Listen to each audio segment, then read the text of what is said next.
Hello. Whoa. Well, it's Super Bowl Sunday. I think I got the Pats on this one. If Carson Wentz was playing, I'd have the Eagles. I think they're the better all-around team, but I am not picking against Belichick and Brady. No way. Anyway, one thing I wanted to talk about was, and I've been meaning to kind of make this video, is, me and Debbie are new to reselling. When I say new, we're in about our 7th or 8th month. I've said this before. I did have prior eBay experience. About 18, 20 years ago, I used to buy and sell toys online. Or I would buy them out of the store, or piece them together on eBay, and then turn around and flip them. And I don't have a ton I can offer the resale community, but the one thing I do know is Star Wars toys. I know a ton about Star Wars toys. Vintage toys. I can pretty much look at something and tell you immediately a pretty close ballpark of what it's worth, and whether it's or not it's worth picking up. One of the things I wanted to talk about was the perceived high value of Star Wars toys. Frankly, that's not really true. And I'm going to tell you why. When they re-released all those toys back in the mid-90s, they re-released them on orange cards and green cards called Power of the Force figures. People like me that bought them, and I did buy them, I had every one of them for a while.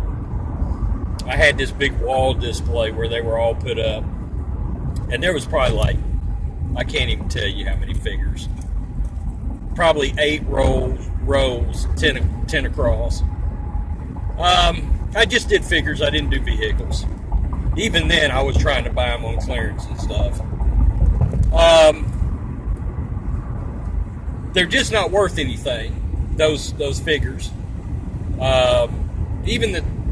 There is a select few figures that have come out since the mid-90s that are worth money.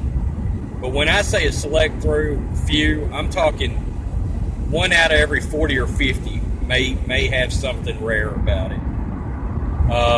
And when I mean rare, I'm talking about selling for $20 instead of selling for $8. The fact is, most of these Star Wars toys that came out in the 90s are worth no more than what the face value was for them in the store, or less. For the episode 1 and episode 2 figures, they're not even worth what they were worth in the store.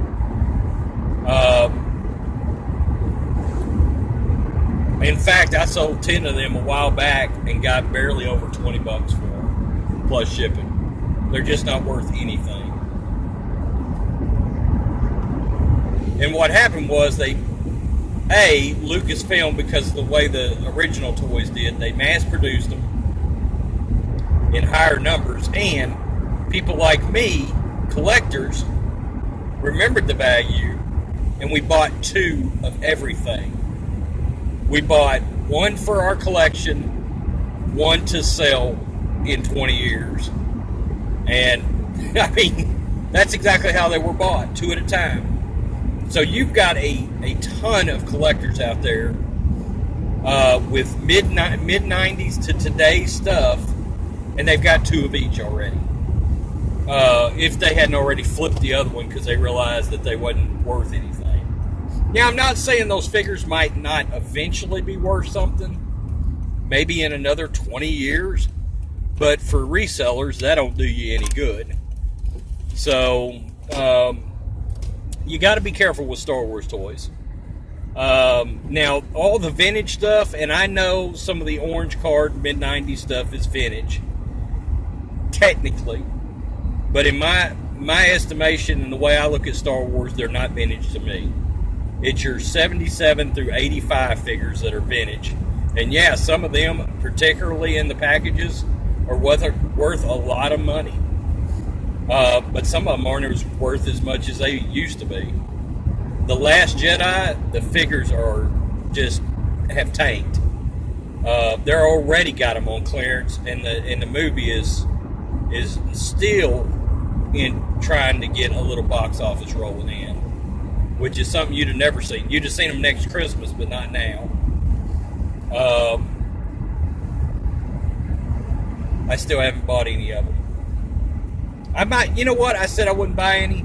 I might buy them to resell if I get a good enough deal on them. Anyway, that's all I had to say. Everybody have a good day. Bye.